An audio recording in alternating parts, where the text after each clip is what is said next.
యేసు రక్తము రక్తము రక్తము అమూల్యమైన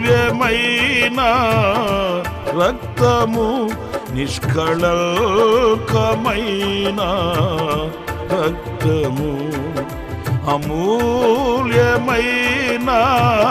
రక్తము నిష్కళంకమైన రక్తము యేసు రక్తము రక్తము రక్తము యేసు రక్తము రక్తము రక్తము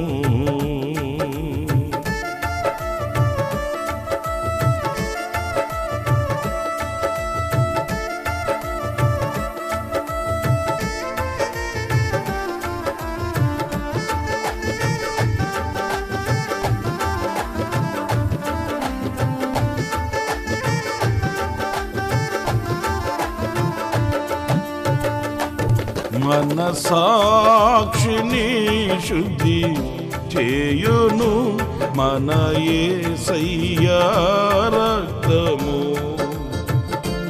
మన సాక్షిని శుద్ధి చేయును మన యేసయ్య రక్తము మన శిక్షను తొలగించెను సంహారమునే తప్పించెను మన శిక్షను తొలగించెను సంహారమునే తప్పించెను యేసు రక్తము రక్తము రక్తము యేసు రక్తము రక్తము రక్తము అమూల్యమైన రక్తము నిష్కళంకమైన రక్తము అమూల్యమైన రక్తము నిష్కళంకమైన రక్తము యేసు రక్తము రక్తము రక్తము యేసు రక్తము రక్తము రక్తము.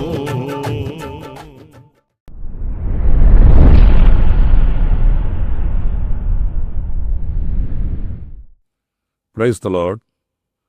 ప్రభు అయిన యేసుక్రీస్తు నామములో మీ అందరికీ మా హోసన్నా మినిస్ట్రీస్ తరపున హృదయపూర్వకమైన వందనాలు తెలియపరుస్తున్నాను. ప్రభు మిమ్మల్ని ఆశీర్వదించి దీవించునుగాక. పరిశుద్ధ గ్రంథంలో నుండి ఈ పూట ఇర్మియా గ్రంథం 4వ అధ్యాయం 14వ వాక్యాన్ని నేను చదువుతున్నాను. జాగ్రత్తగా మీరు ఆలకించండి. యెరూషలేమా, నీవు రక్షించబడినట్లు నీ హృదయములో నుండి చెడుతనమును కడిగి వేసుకొనుము. ప్రియులారా చూడండి, ఇక్కడ నీ హృదయములో నుండి చెడుతనమును కడిగి వేసుకొనుము అని ఎవరితో చెప్తున్నాడు? లోకంలో లోకానుసారంగా జీవించుచున్న ప్రజలకు కాదు సుమ. ప్రత్యేకంగా మనం గమనించవలసింది యెరూషలేము నివాసులకు, అంటే ఆయన పేరు పెట్టబడిన ఆయన ప్రజలకు.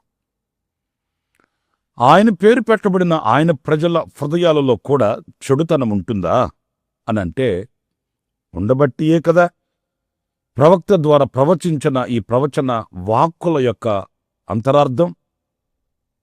మనమేమనుకుంటాము, క్రైస్తవ లోకంలో నాకంటూ ఒక ఘనత ఉంది, క్రైస్తవ కుటుంబంలో పుట్టి పెరిగిన వాడిని, నేను క్రైస్తవుడనే కదా, గనుక నాలో ఏమీ లోటు ఉంటుంది అనే భ్రమ మనలో ఉంటుంది. కానీ నా ప్రియ సహోదరులారా, మన హృదయాన్ని దేవుని వాక్యపు వెలుగులోనికి తీసుకుని వస్తే ఆ హృదయంలో ఎంత కల్ముషం ఉండేది, ఎంత మచ్చ మడత డాగు కళంకం కలిగి ఉన్నది అనేది ప్రత్యక్షపరచబడుతుంది. నీ హృదయములో ఉన్న ఆ చెడుతనమును కడిగి వేసుకొనుము. ఏం చెయ్యాలి? మన హృదయాన్ని కడుగుకోవాలట. కీర్తనాకారుడు దావీదు కూడా చెప్తాడు, నన్ను బాగుగా కడుగుము అని, హిమము కంటే తెల్లగా నన్ను మార్చమని. అది తమ హృదయము యొక్క మాలిన్యమును గ్రహించిన వ్యక్తి నోట వచ్చే మాటలు. అంతేకాని మనల్ని మనం మోసపరుచుకుంటూ నేను బాగానే ఉన్నాను, భక్తిగానే ఉన్నాను, పాటలు పాడుతున్నాను, దేవుని మందిరానికి వెళుతున్నాను అని సంబరపడినంత మాత్రాన కాదు, కానీ మన హృదయాన్ని వాక్యపు వెలుగులో మనం సరిచేసుకోవాలి, సరిచూసుకోవాలి. ప్రియులారా, మరి నీ హృదయంలో ఉన్న చెడుతనమును కడిగివేసుకొనుము అన్నప్పుడు ఇంకొక మాట మనం పరిశుద్ధ గ్రంథంలో చూడవలసి వస్తుంది. అది పరిశుద్ధుడైన పౌలు ఎఫెసు సంఘానికి పత్రిక రాస్తూ ఆ పత్రికలో 5వ అధ్యాయం 27వ వాక్యంలో చక్కటి మాట వ్రాసాడండి. ఆ మాటను కూడా నేను చదువుతాను. నిర్దోషమైనదిగాను మహిమగల సంఘముగాను ఆయన తన ఎదుట దానిని నిలబెట్టుకొనవలెనని వాక్యముతో ఉదక స్నానము చేత దానిని పవిత్రపరిచి. ఇక్కడ చూడండి, మహిమ కలిగిన సంఘముగా ఆయన ఎదుట మనలను నిలవబెట్టుకొనవలెనని. అంటే ఈ సంఘాన్ని ఆయన ఎదుట నిర్దోషమైనదిగాను మహిమ కలిగినదిగా నిలవబెట్టుకొనవలెనని. ఈ సంఘాన్ని, అంటే సంఘము అనంటే ఏదో గోడలు, ఫ్యాన్లు, కుర్చీలు, ఒక కట్టడమని కాదండి. పరిశుద్ధపరచబడుటకు, సంపూర్ణులగుటకు సమకూర్చబడినటువంటి సమూహము సంఘం. ఈ సంఘము ఆయన ఎదుట మహిమ కలిగినదిగా ఉండాలని ఈ సంఘాన్ని వాక్యముతో ఉదక స్నానము చేత, అంటే వాక్యమనే నీటి చేత, వాక్యాన్ని నీళ్లతో పోల్చాడు చూడండి. ఈ వాక్యమనే నీటి చేత మనకు స్నానము చేయించి, అంటే పరిశుద్ధపరిచి, మన హృదయాన్ని పవిత్రపరిచి, ఎప్పుడైతే వాక్యమనే నీటి యొద్దకు మనం వెళుతామో, ఆ వాక్యమనే నీటిని మనము ఆశ్రయిస్తామో, ఆనాడు ఈ వాక్యమనే నీరు మన హృదయాన్ని పరిశుద్ధపరుస్తుందండి, మన హృదయాన్ని కడుగుతుందండి. ఏదో విని వాక్యం రాసుకోవడానికి కాదు. కొంతమంది వాక్యం చెప్పేటప్పుడు డైరీలు రాసేస్తారండి. నాకు చాలామంది తెలుసు. వినిన వాక్యమంతా ఎక్కడుంటుందంటే డైరీలో ఉంటుంది, హృదయంలో ఉండదండి. కొంతమందికి నేను చెప్పేది, అందరికీ కాదండి. దైవజనులు వాక్యం చెప్పేటప్పుడు తెగ రాసేస్తారు. ఆ వినిన వాక్యం ఎక్కడుంది అని అంటే ఆ పుస్తకంలో, ఆ డైరీలో పేపర్ మీద ఉంటుంది, కానీ మెత్తని హృదయం మీద ఉండదండి. హృదయంలోకి వాక్యం వెళితే ఆ వాక్యము చేత మనము ఒక విమర్శ చేసుకోగలిగితే, ఆ విమర్శనాత్మకమైనటువంటి అనుభవము మనల్ని ఒక పవిత్రమైన మార్గంలోకి తీసుకుని వెళుతుందండి. వాక్యము మనము విమర్శించుకోవడానికి, వాక్యం ఎలా ఉంది, నేను ఎలా జీవిస్తున్నాను, వాక్యం ఎలా వ్రాయబడి ఉంది, ఈ వాక్యానికి నేను సరిపడిన వ్యక్తినేనా అని విమర్శించుకోవడానికి వాక్యం. మరి కొంతమంది, ఇప్పుడు కొత్తగా టెక్నాలజీ పెరిగింది కదండి, దైవజనులు వాక్యం చెప్పేటప్పుడు సెల్ ఫోన్లో రికార్డు చేసేస్తారు. ఎందుకంటే మా వాళ్ళకి వినిపించడానికండి. వాక్యం సెల్ ఫోన్లో ఉంటుంది, వాక్యం ఇంకొకరికి వినిపించడానికి. మరి నీ సంగతి ఏంటి? వాక్యం నీ ఎదుట నిలిచింది నిన్ను సరిచేయడానికి, ఆ వాక్యం చేత నిన్ను నువ్వు విమర్శించుకోవడానికి, మరొకరికి కొరకని కాదు. ప్రియులా దేవుని బిడ్డలారా, వాక్యం దగ్గర మనం కడగబడాలి, వాక్యం యొద్ద మనం శుద్ధి చేయబడాలి. ఆ వాక్యం ప్రకటించబడుతున్నప్పుడు ఆ వాక్యం అంతరంగంలోనికి వెళ్ళి అంతరంగంలో దాగి ఉన్న ప్రతి మస్టుని, ప్రతి మురికిని కడిగి మనల్ని పవిత్రులుగా చేయగలగాలి. అలాంటి సమ్మతి అయిన మనసుతో వాక్యం దగ్గరికి రావాలి. కొంతమంది విసుక్కుంటారండి. ఏంటండి ఎప్పుడు తప్పులు ఎత్తిపడుతుంటారు ఏంటండి? వాక్యం చెప్పడం ప్రారంభిస్తే అది సరికాదు, ఇది సరికాదు అని ఎప్పుడు విమర్శనాత్మకంగా చెప్తారేంటి వాక్యం? అంటే వాళ్ళకి వాక్యం ఎలా చెప్పాలి? మీరు ఎలా ఉన్నా పర్లేదు, మీరు ఏం చేసినా పర్లేదు, సర్వశక్తిగల దేవుడు మిమ్మల్ని ఆశీర్వదిస్తాడు, మీకు దీవెనలు కలుగుతాయి, మీకు స్థలాలు పొలాలు ఆయన కొనిపెడతాడు, ఇలాంటి మాటలు చెప్తే ఎంత బాగా చెప్పారండి అని చెప్తారు. కాదు కాదు.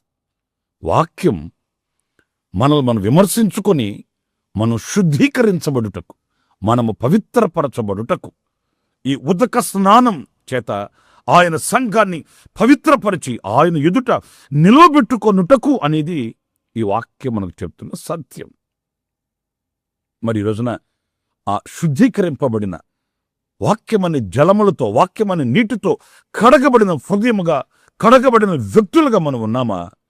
లేక పైకి భక్తులుగా కనబడుతూ అంతరంగంలో అదితేంద్రియాన్ని దాచుకొని మస్టు మురికిని ఉంచుకొని భక్తిపరమైనటువంటి మార్గంలో యాంత్రికంగా సాగి వెళుతున్నామా అనేది మనల్ని మనం విమర్శించుకునవలసిన సమయం.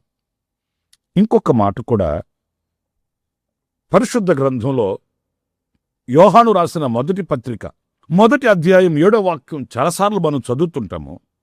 ఆ వాక్యంలో ఏమని వ్రాయబడి ఉందంటే, ఆయన వెలుగులోనున్న ప్రకారము మనమును వెలుగులో నడిచిన ఎడల మనము అన్యోన్య సహవాసము గలవారమయ్యుందుము. వింటున్నారండి? ఆయన వెలుగులోనున్న ప్రకారము మనము కూడా వెలుగులో నడిచిన ఎడల అన్యోన్య సహవాసము గలవారమై ఉందుము. ఈ అన్యోన్యమైన సహవాసం ఎప్పుడు కలుగుతుందంటే, మన ప్రభువు వెలుగులో ఉన్న ప్రకారము మనము కూడా వెలుగులో ఉన్నవారమైతే. సమాధానంగా ఉండండి, సంతోషంగా ఉండండి, కలిసిమెలిసి ఉండండి, ఐక్యంగా ఉండండి అని బోధిస్తుంటామండి. కానీ ఈ బోధకి అందరూ తలవంచలేరు. ఎలా కుదురుతుందండి సమాధానంగా ఉండాలంటే? అందరితో ఐక్యంగా ఉండాలంటే ఎలా కుదురుతుంది? వాళ్ళ కులం ఏంటి, మా కులం ఏంటి, వాళ్ళ మతం ఏంటి, మా మతం ఏంటి, వాళ్ళ వర్గం ఏంటి, మా వర్గం ఏంటి, మా స్టేటస్ ఎక్కడ, వాళ్ళ స్టేటస్ ఎక్కడండి? ఇదిగో ఇవి వినబడుతున్న మాటలు. అయితే ఎవరు అన్యోన్య సహవాసం కలిగిన వారై ఉంటారు అనంటే, మన ప్రభు వెలుగులో ఉన్న ప్రకారము ఎవరైతే ఈ వెలుగు సంబంధమైన బ్రతుకుతూ ఉంటారో వారు అన్యోన్య సహవాసము గలవారై ఉంటారట. అప్పుడు ఎప్పుడు వెలుగు సంబంధమైన బ్రతుకుతూ ఈ అన్యోన్యమైన సహవాసాన్ని కాపాడుకుంటున్నప్పుడు ఆయన కుమారుడైన యేసు రక్తము ప్రతి పాపము నుండి మనలను పవిత్రులుగా చేయును. యేసు రక్తం ప్రతి పాపము నుండి మనల్ని కడుగుతుంది. యేసు రక్తం ఎందుకు చిందించబడింది? యేసు రక్తం మనకు ఎందుకు అనుగ్రహింపబడింది? యేసు రక్తము చేత మనం ఎందుకు కడగబడాలి అనంటే, మన హృదయములో ఉన్న ఆ పాపం తొలగేటట్లు రక్తము చేత కడగబడాలి. రక్తం యేసుక్రీస్తు యొక్క ప్రశస్తమైన, పరిశుద్ధమైన, నిష్కళంకమైన రక్తము చేత మనం కడగబడాలండి. ఎందుకంటే ప్రతి స్వాభావికమైన గుణం రక్తంలో ఇమిడి ఉంటుంది. కొంచెం ఆలోచించండి. మనం ప్రత్యక్షపరిచే ప్రతి స్వాభావికమైన గుణం మన రక్తంలో ఉంటుందండి. తండ్రి ఎలా ప్రవర్తిస్తే కుమారుడు కూడా అలాగే ప్రవర్తిస్తుంటాడు. తండ్రి ఎలాంటి గుణగణములు కలిగిన వాడైతే కుమారుడు కూడా అదే గుణగణములు కలిగిన వాడై ఉంటాడు. ఎందుకని? తల్లిదండ్రుల రక్తాన్ని పంచుకొని పుట్టినవాడు గనుక తల్లి తండ్రి రక్తంలో ఏ గుణాలుంటే బిడలో కూడా, కుమారునిలో కుమార్తెలో కూడా అవే గుణాలు వస్తాయి. ఎందుకంటే అది రక్తం. అంటే గుణము అనేది రక్తంలో ఉంది. ఈ రక్తంలో ఉన్న గుణగణాలని మార్చాలంటే మరొక పవిత్రమైన రక్తం కావాలి, పరిశుద్ధమైన రక్తం కావాలి, దైవత్వం కలిగిన గుణములు కలిగిన రక్తం కావాలి. ఆ రక్తమే పరిశుద్ధుడైన యేసు రక్తం. శరీర సంబంధమైన తండ్రి రక్తాన్ని మనం ఎలా పంచుకొని పుట్టామో అలాగే మన ప్రభు అయిన యేసుక్రీస్తు పరిశుద్ధుడైన తండ్రి యొక్క రక్తాన్ని కలిగిన వాడై, పరిశుద్ధమైన జన్మ కలిగిన వాడై, పరిశుద్ధమైనటువంటి దేవునిగా ఈ లోకానికి వచ్చాడు. ఆయన తన రక్తాన్ని కార్చాడు, చిందించాడు, మన రక్తాన్ని శుద్ధి చేయడానికి, మన రక్తములో ఉన్న పాపభూయిష్టమైన ఆ గుణగణాలలో మార్పును తీసుకుని రావడానికి, మనల్ని పవిత్రునిగా నిలబెట్టడానికి యేసుక్రీస్తు రక్తం కార్చాడు. ఆ రక్తంతో మనం కడగబడాలి. క్రైస్తవ కుటుంబంలో పుట్టి పెరిగినంత మాత్రాన కాదు, యేసుక్రీస్తు రక్తం చేత నువ్వు కడగబడిన వాడవు కావాలి. నా ప్రియమైన సహోదరులారా, అందుకే ఆ చెడుతనమును తొలగించుకోవడానికి, చెడుతనములో నుంచి బయటకు రావడానికి, కడగబడిన వారమై పవిత్రులుగా మార్చబడడానికి వాక్యమనే నీటి చేత మనం కడగబడాలి. రెండవది, పవిత్రమైన, పరిశుద్ధమైన, నిర్దోషమైన, నిష్కలంకమైన రక్తము చేత మనం కడగబడాలి. ఇంకొక చిన్న విషయం కూడా నేను మీకు జ్ఞాపకం చేస్తాను.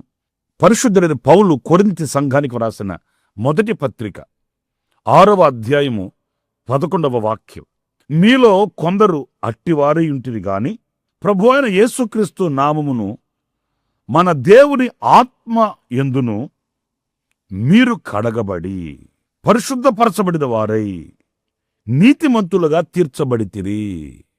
పురులారా చూడండి, ఈ వాక్యంలో దేవుని ఆత్మ యందును మీరు కడుగబడి అంటే పరిశుద్ధమైన ఆత్మ, దేవుని ఆత్మ, ఈ పరిశుద్ధమైన దేవుని ఆత్మ మనలోనికి ప్రవేశించినప్పుడు, మన మీద కుమ్మరించబడినప్పుడు, ఈ పరిశుద్ధమైన దేవుని ఆత్మ మనల్ని పవిత్రునిగా చేస్తుంది, పరిశుద్ధులుగా చేస్తుంది. ఏది చీకటి, ఏది వెలుగు మనకు ప్రత్యక్షపరుస్తుంది. ఏది ఇరుకు, ఏది విశాలత మనకు ప్రత్యక్షపరుస్తుంది. మనకు మరొకరు బోధించవలసిన అవసరం లేదు. కానీ ఈ పరిశుద్ధమైన దేవుని ఆత్మ మనలో ఉన్నప్పుడు మనల్ని ఒక పవిత్రమైన, పరిశుద్ధమైన నడవడి కలిగిన వ్యక్తులుగా తీర్చిదిద్దుతుంది దేవుని ఆత్మ. ఎందరూ దేవుని ఆత్మ చేత నడిపింపబడుదురో వారందరూ దేవుని కుమారులవుతారట, వారందరూ ధన్యులవుతారట, వారంతా ఆయనను చూడగలిగిన ఒక యోగ్యత కలిగిన వారు అవుతారట. మరి ఈ రోజున ఆ దేవుని ఆత్మ చేత మనం ముద్రింపబడి, ఆ దేవుని ఆత్మ చేత మనం నింపబడి, ఆ దేవుని ఆత్మను కలిగిన వారమై ఒక పవిత్రమైన, పరిశుద్ధమైన నడకను కలిగిన వారమై ఉంటున్నామా అనేది మనం ప్రశ్న వేసుకుంటే, ఈవేళ దేవుని ఆత్మను మనము పొందుకొని ఆ దేవుని ఆత్మచేత మనం నింపబడిన వారమై మనం పరిశుద్ధమైన జీవితాన్ని జీవించగలుగుతామండి. ప్రియులారా, ఒక చీకటి మనం గుర్తించాలంటే దానిని గుర్తించగలిగిన దృష్టి మనకు కావాలి. ఈ దృష్టిని కలిగించేదే పరిశుద్ధాత్మ దేవుడండి. ఆ పరిశుద్ధమైన దేవుని ఆత్మ మనలో ఉన్నప్పుడు, ఆ పరిశుద్ధమైన దేవుని ఆత్మ మనల్ని చేపట్టి నడిపిస్తుంది. తండ్రికి ప్రీతికరమైన మార్గంలో, తండ్రికి ఇష్టకరమైన మార్గంలో, ఆ తండ్రిని ప్రీతిపరిచే మార్గంలో పరిశుద్ధాత్ముడు మనల్ని నడిపిస్తాడు. అంతేకాదు, నడిచే శక్తిని కూడా ఇస్తాడు. యేసుక్రీస్తు ఆయన ఆరోహణమై వెళుతూ తన శిష్యులతో చెప్పింది అదే. యూదయ, సమరయ, గలిలయ ప్రాంతాలలో మీరు నాకు సాక్షులై ఉండున్నట్లు మీరు వెళ్ళి యెరూషలేముకు వెళ్ళి యెరూషలేమును విడువక కనిపెట్టి ప్రార్థన చేయండి, పరిశుద్ధాత్మ శక్తి పొందుకోండి అన్నాడు. ఈ పరిశుద్ధ ఆత్మ శక్తిని మనం పొందుకున్నప్పుడు సాక్షులుగా జీవించగలిగిన శక్తి మనకు కలుగుతుంది. ఆ శుద్ధీకరణ మనకు కలుగుతుంది. 3 విషయాలు మీతో చెప్తూ వచ్చాను. మన హృదయంలో ఉన్న చెడుతనమును కడిగివేసుకొనుటకు వాక్యం అనే నీటితో మనం కడుగుకోవాలి. ఆ పరిశుద్ధుడైన యేసుక్రీస్తు రక్తము చేత మనం కడగబడాలి. దేవుని పరిశుద్ధమైన ఆత్మ చేత మనం కడగబడాలి. పవిత్రులమై, పరిశుద్ధులమై క్రీస్తు యేసు ఎదుట మనము నిర్దోషులముగాను మహిమ కలిగిన వారముగాను నిలుచువారముగా మనం సిద్ధపడాలి. అలాంటి కృప దేవుడు మనందరికీ అనుగ్రహించుగాక. ఆమేన్. తలలు వంచండి, చిన్న ప్రార్థన చేసుకుందాం. కృపా సత్య సంపూర్ణుడా, జీవాధిపతి అయిన ప్రభువా, మీకు వందనాలు. నైనా, మేము మా హృదయములోని చెడుతనమును కడిగివేసుకొనుటకు దేనిని ఆశ్రయించబడినో లేఖనాలలో నుంచి మేము తెలుసుకున్నాము. అవును, వాక్యమనే నీటి యొద్దకి, మీరు సిలువలో కార్చిన ప్రశస్తమైన పరిశుద్ధమైన రక్తము యొద్దకి, మీరు పంపిన పరిశుద్ధమైన ఆత్మ యొద్దకు మేము సమీపించి పరిశుద్ధపరచబడిన వారమై నిర్దోషులముగాను మహిమ కలిగిన సంఘముగా మేము మీ ఎదుట నిలుచుటకు మీరు మాకు కృపను అనుగ్రహించి నడిపించమని మమ్మల్ని ఒక్కొక్కరిని మీ చేతులు సమర్పించుకుంటూ యేసు ప్రశస్త నామములో ప్రార్థన చేసి వేడుకొనుచున్నాను తండ్రి. ఆమేన్. ప్రభు మిమ్మల్ని దీవించి ఆశీర్వదించునుగాక. ఈ దినమంతా విశేషమైన కృప నా దేవుడు మీకు సమృద్ధిగా అనుగ్రహించుగాక. ఆమేన్. ప్రతిదినము ఈ అనుదిన కృపాను సందేశముల కొరకు, ఇంకా మరిన్ని ఆత్మ సంబంధమైన సందేశాల కొరకు ఈ మా యూట్యూబ్ ఛానల్ ను సబ్స్క్రైబ్ చేసుకోండి. Pastor Ramesh hosanna ministries.